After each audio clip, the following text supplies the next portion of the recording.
One of the things that's come up again and again in the year since is that now people who have no association with Charlottesville think, oh, that's like the thing that happened in Charlottesville. Americans are generally not used to Nazis marching through the streets with swastikas. That doesn't seem any more normal to us here than it does to anybody anywhere else in this country.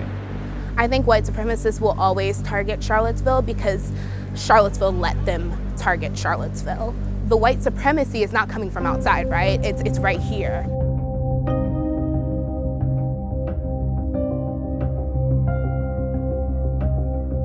One year since the Unite the Right rally left 1 dead and dozens injured, the city of Charlottesville, Virginia is still struggling with its own history of white supremacy.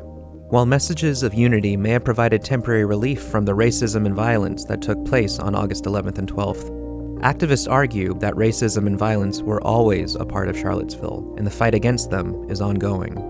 So the alt-right mob, some 300 white supremacists, were carrying torches on the night of August the 11th, and they streamed down the steps of the rotunda here to the statue of Thomas Jefferson, where a group of my students and community members and other students had gathered, some 24 counter-protesters.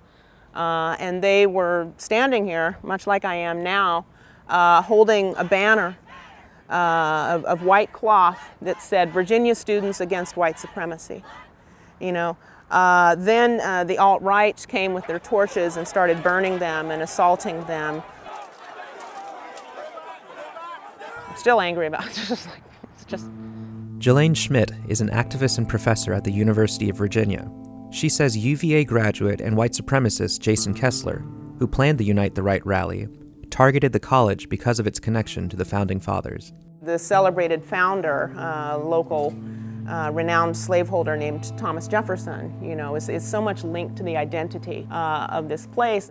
Behind some of these pavilions are where the slaves of some of the students lived and some of the professors, right, as well. So we're looking at the landscape of slavery here. There were many, many, many slaves running all around, doing all the, you know, the grunt work of running the university. The primary planner of that march was Jason Kessler, who's a local white supremacist activist here.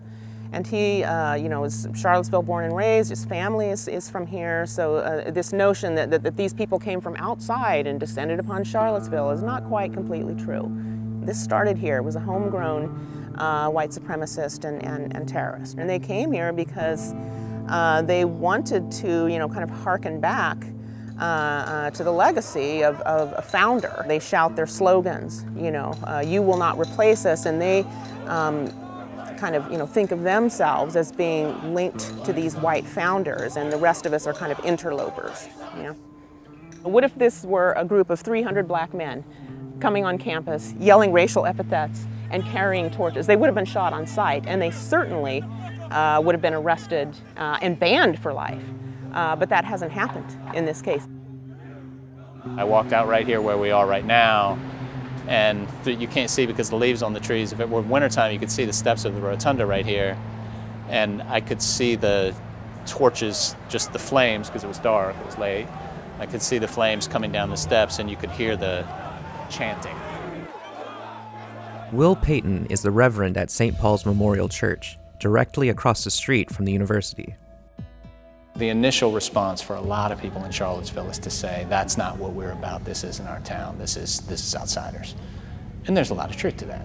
And yet, the people in Charlottesville who felt stung when people said, oh, that's not what Charlottesville is about, I think have had some success in raising some consciousness.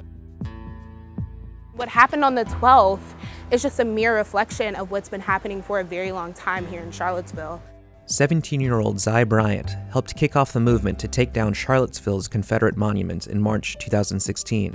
She wrote a petition for the city council to remove the statue of Robert E. Lee and to rename Lee Park. Originally, a lot of people were shocked that I was a high school freshman, 15, you know, starting such a big controversial issue here in Charlottesville. But as time went on, we realized that this racist past is very long, and there's a very long history of white supremacy here. I think after the 12th, we had a lot of rebranding efforts, and people wanted to put out this narrative that this in fact wasn't Charlottesville. And so I think there's been kind of a tale of two cities. There's been the people trying to push the narrative that this is something that's been happening for a very long time. White supremacy is well and alive here. And then there have been the people who have been trying to deny that and push back against that. What has been happening since the 12th, honestly, is that there's been a lot of organizing. We don't know everything, we don't have all of the answers, but I do think that there has been some active efforts to center marginalized people and to really give them a voice and a platform to do so. On August 12th, we were up here as well in acts of public witness. We had people singing and offering prayers out over the park, and we could see Nazi flags. We could see flags for Identity Europa and other white supremacist organizations waving around in the park. Phil Woodson is a pastor at First United Methodist Church, across the street from Market Street Park, where violence erupted on August 12th. He says he's tracked at least 50 overt actions from white supremacists over the past year in Charlottesville, from vandalism and flyering to Ku Klux Klan signage and Confederate flags. That is where the issue lies, is that our culture and society perpetuates white supremacy. It is built upon that idea that people of color are less than.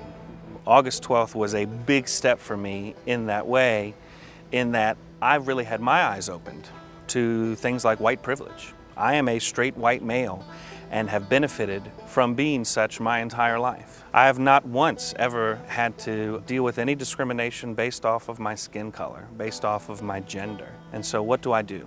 What do I do with this power? It's like a Spider-Man quote, with great power comes great responsibility. It's unclear what will happen next in Charlottesville. White supremacist Jason Kessler has been denied a permit to hold a second Unite the Right rally, but locals are reminded daily of the city's history with white supremacy. Confederate monuments still dot public grounds, and attempts to remove them remain tied up in legal battles.